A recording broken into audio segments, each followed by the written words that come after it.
Arcades were once the heartbeat of every town. Flashing lights, blaring soundtracks, and the thrill of chasing high scores with friends. But now, they're nearly gone. What happened to these pixel-powered playgrounds of the past, and why are the few that remain starting to look more like mini casinos than places for kids to hang out? Let's rewind and find out. Yeah, it's addictive. It is. For many of us who grew up in the 70s and 80s, arcades were a hangout, a social hub, and a place where you could lose yourself for hours on just a few quarters. In the late 1970s, arcades exploded in popularity. Games like Space Invaders, Pac-Man, Galaga, Donkey Kong, these weren't just games, they were cultural events. You'd line up with your friends and even total strangers, watching someone take on the machine like a gladiator, everyone holding their breath as they approached the next high score. There was a shared excitement. You didn't need a phone. You didn't need the internet. Just your reflexes, a pocket full of quarters, and a little bit of luck. By the mid-80s, arcades had reached their golden era. The cabinets were evolving fast.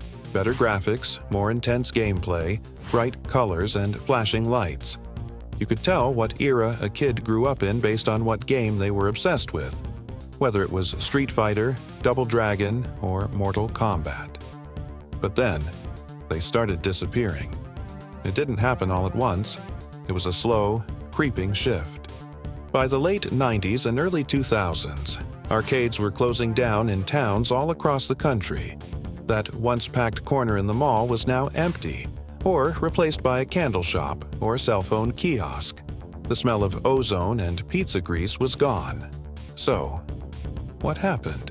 One major factor was the rapid advancement of home consoles. Back in the early days, the only way to play a game like Pac-Man was to go to the arcade. But by the time the Super Nintendo and PlayStation hit the scene, you could get that same, or even better, experience right from your living room. No more needing to wait in line or spend your allowance on quarters. You could hit continue all night if you wanted to. The cost of operating arcades didn't help either. Maintaining machines, paying for floor space, electricity bills, it added up. And for many owners, the profits just weren't enough to compete with the rising popularity of home gaming. Why spend $10 on tokens when your kid could play Halo all weekend at home? Then came the internet. Online gaming brought people together without having to leave their bedrooms. Voice chat, matchmaking, digital leaderboards, all the things we used to get from hanging out at the arcade were now happening virtually. The social side of gaming moved online, and the physical spaces we once filled started to empty. Another blow came from the rise of mobile gaming. Everyone has a game in their pocket now. Games are free or just a couple bucks. Instant dopamine hits, designed to keep you playing endlessly. Compared to that, an old arcade game starts to look, well, dated. But that doesn't mean arcades are completely gone. In the last decade, we've seen the rise of the so-called new arcade. Places like Dave & Buster, Round One, or barcades that cater to adults with a mix of beer, food, and nostalgia-fueled gaming. These spots are fun, sure, but they're not the same.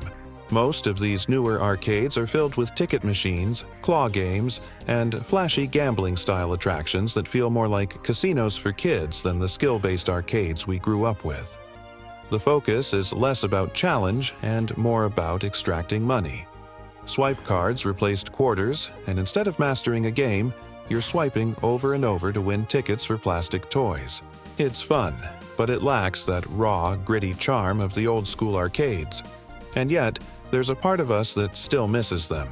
The smell, the sounds, the thrill of beating a tough boss while your friends cheer you on, the pride in writing your initials on the high-score screen. Proof you were the best, at least until someone else came along. Some retro arcades are trying to make a comeback, usually run by enthusiasts who restore old cabinets and offer unlimited play for a flat fee. These places are love letters to the past.